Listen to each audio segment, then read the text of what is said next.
Hello students, welcome to my YouTube channel. हम लोग previous video में एक्सरसाइज 8.1 के जितने भी इम्पोर्टेंट एग्जाम्पल क्वेश्चन थे उसके साथ फॉर्मूला को हम लोग क्लियर कर चुके हैं।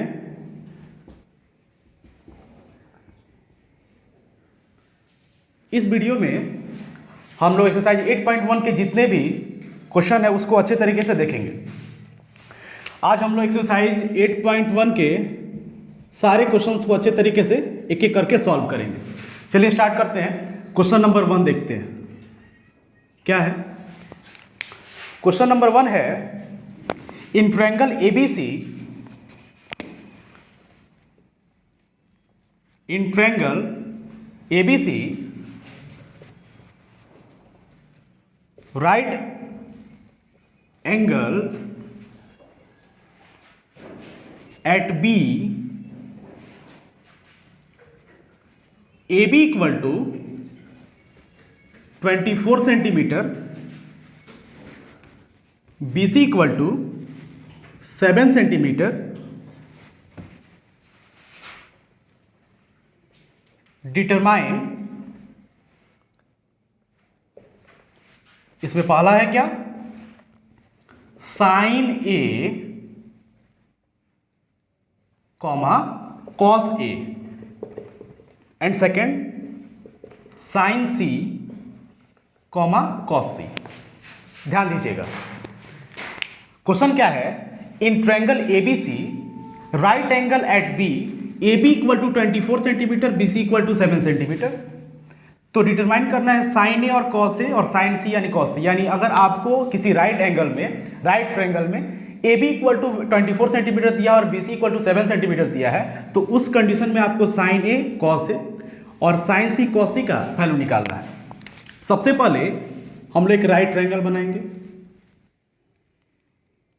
और उसमें एक चीज का ध्यान रखिएगा, इसमें दिया हुआ है कि राइट एंगल एट बी, यानी राइट एंगल यानी 90 डिग्री किस पे बनाना है बाबू, बी पे बनाना है। तो हम लोग सबसे पहले बी पे 90 डिग्री का एंगल बना देंगे, राइट एंगल हो गया।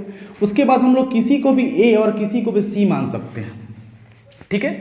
अब हम लोग सबसे पहले जो आपको क्वेश्चन में दिया हुआ है, क्वेश्चन के अकॉर्डिंग हम लोग इस पे डाटा एंट्री करेंगे। A B equal to 24 centimetre, A B यहाँ पे है 24 centimetre, B C equal to 7 centimetre, B C हो गया हमारा 7 सेंटीमीटर। तो आपको sine A cos A, sine C cos C का वैल्यू बताना है। अगर आपको साइन और कॉस का रेशियो का वैल्यू पता करना होगा तो आपको h पता होना चाहिए। h मीन्स आपको AC का वैल्यू पता होना चाहिए। तो AC का वैल्यू पता करने के लिए सबसे पहले हम लोग क्या करेंगे, पाइथागोरस का यूज करेंगे। पाइथागोरस का यूज करके ये P है और ये B, 90 डिग्री के सामने वाला साइड क्या हो जाएगा, h हो जाएगा। और उसके हेल्प से साइन ए के लिए यानी इस एंगल के लिए साइन का वैल्यू क्या होगा, तो P बाई एच, जिस एंगल का रेशियो निकाला जाता है उसके सामने वाले को हम लोग क्या बोलते हैं, परपेंडिकुलर। BC हो जाएगा P और H हो जाएगा AC, जो हमेशा चेंज नहीं होता है, हमेशा क्या होता है, स्टेबल रहता है। उसके बाद फिर कॉस ए के लिए परपेंडिकुलर BC का काम करेगा, तो बेस क्या हो जाएगा, AB, और H हो जाएगा क्या, AC। वैसे ही निकाल लेंगे। वैसे ही साइन सी के लिए फिर साइन का वैल्यू और कॉस सी के लिए कॉस का वैल्यू हम लोग निकाल लेंगे। देखिए अब हम लोग सॉल्व करते हैं। सबसे पहले इसमें से किसी का भी वैल्यू निकालने से पहले हम लोग AC का वैल्यू फाइंड करेंगे। तो AC का वैल्यू कैसे फाइंड करेंगे, AC equal to root under AB का स्क्वायर प्लस BC का स्क्वायर। क्यों, क्योंकि AC क्या है, AC क्या है बाबू, H है। H का वैल्यू क्या होता है, root under P square plus B square. P का जगह क्या लेगा, AB, और B का जगह क्या लेगा, BC लेगा। AB कितना है 24 का स्क्वायर और BC कितना है 7 का स्क्वायर। 24 का स्क्वायर कितना होता है 576 प्लस 7 का स्क्वायर कितना होता है 49। ये कितना हो जाएगा बाबू 625, ऐड करेंगे तो, और 625 किसका स्क्वायर होता है 25 का, और निकला तो कितना हो गया 25 सेंटीमीटर। यहाँ पे कितना हमारा आ गया 25 सेंटीमीटर आ गया AC का। अब हमको पता है, हम पहला निकालने सॉल्व करने जा रहे हैं। साइन ए के लिए साइन का क्या होगा, साइन का रेशियो क्या होता है P बाई एच होता है। P का काम क्या करेगा BC, और एच का काम क्या करेगा बाबू, AC करेगा। BC की जगह पे क्या है 7 और AC की जगह पे क्या है 25 हमारा आ गया। फिर cos A, cos A क्या होता है B/H। cos A के लिए परपेंडिकुलर, उसके सामने वाले को लाइन को हम लोग परपेंडिकुलर बोलते हैं, उसके सामने वाले लाइन को परपेंडिकुलर। PA BC हो जाएगा तो P हो जाएगा BC, तो B क्या होगा बाबू, AB होगा। और H का काम क्या करेगा, AC। AB का वैल्यू कितना है 24 और AC का वैल्यू क्या है 25। ये हमारा हो गया साइन ए कॉस ए। वैसे ही साइन सी और कॉस सी फाइंड करना है। साइन सी के लिए साइन का वैल्यू, यहाँ पे सेकंड नंबर देखिएगा, साइन सी के लिए अगर इस एंगल की बात करें तो इसके सामने वाला साइड क्या हो जाएगा, P हो जाएगा, परपेंडिकुलर हो जाएगा। और ये हाइपोटेनियस तो रहेगा ही, S तो रहेगा ही सेम, और बचा B, तो B BC हो जाएगा। तो हमको साइन का वैल्यू चाहिए P/H। P का काम क्या करेगा AB, और H का काम क्या करेगा AC। AB का वैल्यू क्या होगा 24/25 एंड cos C के लिए परपेंडिकुलर AB है तो बेस क्या हो जाएगा BC और H क्या हो जाएगा AC। 7/25 हमारा हो गया। पहला क्वेश्चन हम लोग सॉल्व कर लिए। अब हम लोग देखते हैं सेकंड क्वेश्चन, ध्यान दीजिएगा।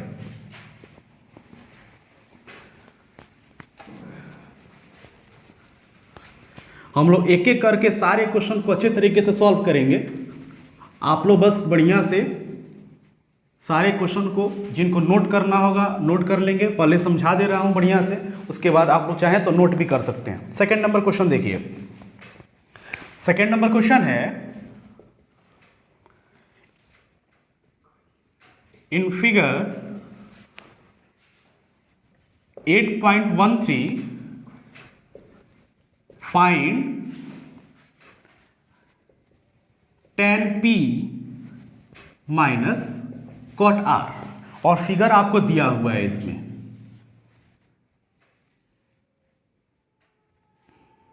ये P है, Q पे 90 डिग्री है और ये आ रहा, ये है 12 सेंटीमीटर, ये रहा बाबू 13 सेंटीमीटर और इसका वैल्यू नहीं पता है।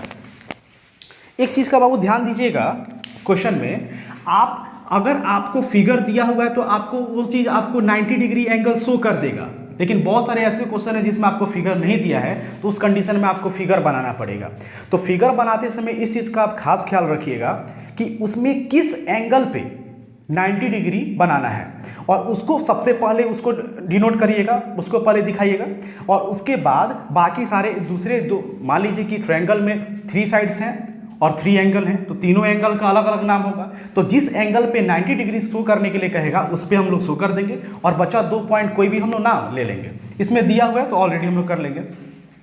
आपको ध्यान दीजिएगा, फिगर 8.13 ये आपको फिगर दिया हुआ है, आप लोग क्वेश्चन देखिएगा बुक में। फाइंड करने के लिए कह रहा है कि tan P minus cot R, यानी P का वैल्यू tan के रेशियो में और R एंगल का वैल्यू cot के रेशियो में, और इन दोनों का क्या निकालना है हम लोग को, डिफरेंस निकालना है। सबसे पहले tan का होता है P/P फॉर्मूला। जो बच्चे नहीं जानते हैं वो प्रीवियस जितने भी वीडियो डाले गए हैं वो सारे अच्छे से अगर आप लोग देखें तो अच्छे से उसमें फॉर्मूला को ड्राइव करके समझाया गया है, कैसे फॉर्मूला याद करना, सब चीज़ उसमें कराया गया है। ध्यान से अच्छे से आप देख सकते हैं, जो नहीं देखें बच्चे जाकर देख सकते हैं। P के लिए ध्यान दीजिएगा, एंगल P के लिए अगर हम लोग कोई भी रेशियो की बात करें तो उसका परपेंडिकुलर काम क्या करेगा, QR करेगा। H 90 डिग्री के सामने वाला साइड H होता है, वो हमेशा स्टेबल रहेगा, वो बदलेगा नहीं, और बचा हुआ साइड क्या हो जाएगा, बेस। तो अगर मुझे tan P का वैल्यू चाहिए तो tan P के लिए परपेंडिकुलर हो जाएगा QR और P/B होता है तो B क्या हो जाएगा, PQ। तो PQ का वैल्यू तो आसानी से आप ले सकते हैं, 12 सेंटीमीटर फिगर में दिया हुआ है।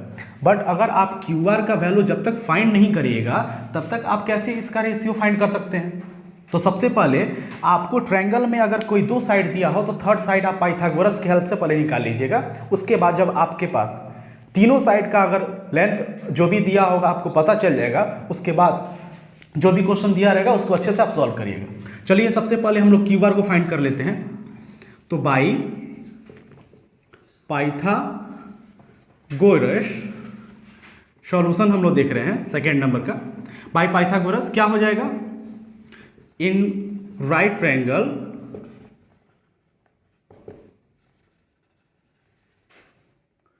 P Q R, P R equal to, P R क्या है बाबू, इसमें एच है, डायरेक्ट हम लोग फॉर्मूला लिख रहे हैं। ऐसे फॉर्मूला होता है कि H square equal to P square plus B square, ये पाइथागोरस थ्योरम होता है, पाइथागोरस यही फॉर्मूला है।